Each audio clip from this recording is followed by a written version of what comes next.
Alright, let's break down what's been a tense and eventful week around the world. First up, Russia sent about 19 drones into Polish airspace earlier this week. Yeah, you heard that right.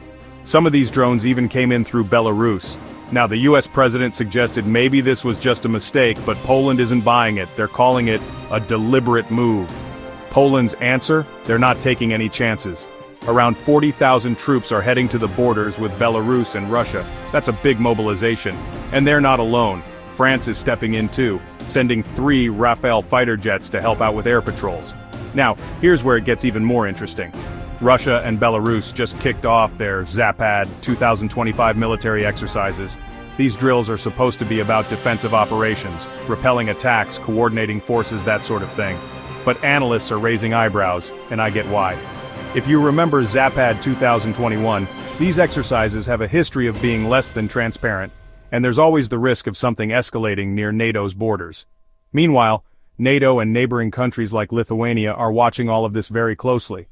Poland's already triggered NATO's Article 4, which basically means, hey, we need to talk about this threat. Ukraine's President Zelensky is also speaking out, saying these drone incursions blur the line between war and peace. Russia, for its part, claims it was all unintentional. But let's be real, nobody's buying that without proof. And it's not just Europe that's feeling the heat.